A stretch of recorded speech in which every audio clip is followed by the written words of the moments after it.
You have for takeaway. Assalamualaikum warahmatullahi wabarakatuh. Kami dari kelompok 3 akan menjelaskan tentang telaah desentralisasi pendidikan nasional, telaah dari Undang-Undang Nomor 22 dan Nomor 25 Tahun 1999. Pertama saya akan menjelaskan tentang poin A, yaitu pengertian desentralisasi pendidikan. Dalam desentralisasi pendidikan ini, maka pelimpahan wewenang dari pemerintahan kepada daerah, yaitu daerah mengurusi atau memiliki wewenang untuk memantau, memberikan sarana dan prasarana kepada lembaga-lembaga pendidikan, sehingga proses belajar dan mengajar, proses keberlangsungan pendidikan semakin lancar tanpa terkendala, sehingga tugas dari daerah yang diberikan wewenang oleh pemerintahan untuk bertanggung jawab atas keberlangsungan pendidikan atau keberlangsungan dari tanggung jawab pelimpahan wewenang desentralisasi pendidikan nasional ini, yaitu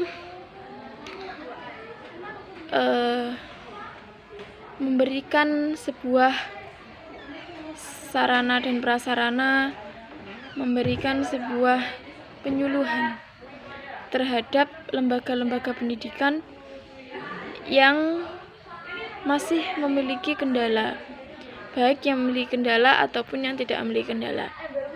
Maka pemerintahan yang melimpahkan wewenangnya kepada daerah ini tadi dari pihak pemerintahan daerah ini berhak untuk bertanggung jawab atas kelancaran, kesuksesan dalam keberlangsungan pendidikan di daerahnya tersebut.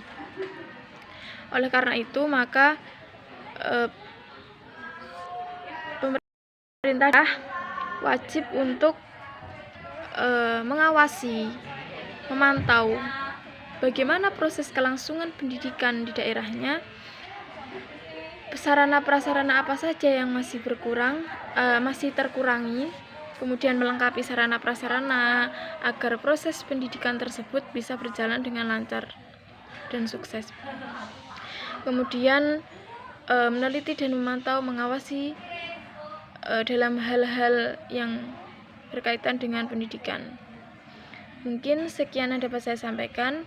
Ada kurang lebihnya, saya mohon maaf yang sebesar-besarnya. Nanti akan dilanjutkan oleh teman saya.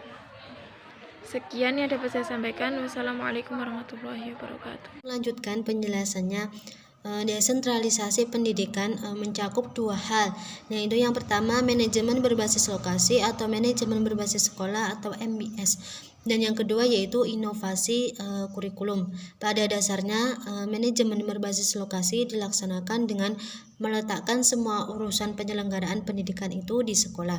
Pengurangan administrasi pusat adalah konsekuensi dari yang pertama dengan diikuti pendelegasian wewenang dan urusan pada sekolah.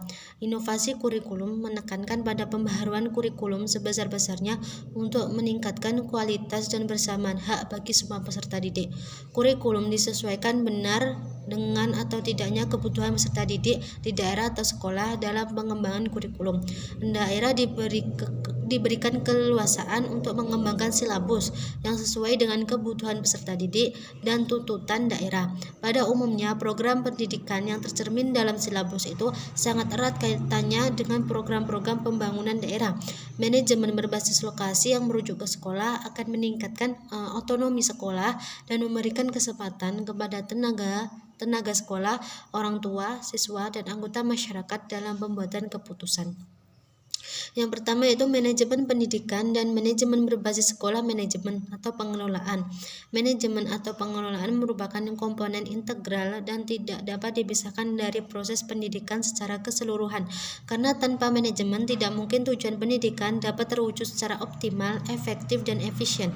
Dalam kerangka inilah akan tumbuh kesadaran arti pentingnya manajemen berbasis sekolah atau MBS ini, yang memberikan kewenangan yang seluas-luasnya kepada pihak sekolah untuk mengelola berbagai sumber daya pendidikan dengan melibatkan peran serta masyarakat sebagai lingkungan pendukung. Melalui pelaksanaan MBS ini diharapkan dapat meningkatkan efektivitas dan efisiensi dalam peningkatan mutu pendidikan. Manajemen berbasis sekolah atau MBS dapat dilihat pada 4 tahap, yakni planning perencanaan, yang kedua organizing atau pengorganisasian, yang ketiga actuating atau pelaksanaan, controlling pengawasan. Pelaksanaan manajemen berbasis sekolah atau MBS dapat dilihat dari 2 aspek. Yang pertama aspek manajemen pelayanan pendidikan yang berbasis sekolah, dan yang kedua aspek tenaga pendidikan dan kependidikan. Cukup sekian dari kelompok 3. Akhiran wassalamualaikum warahmatullahi wabarakatuh.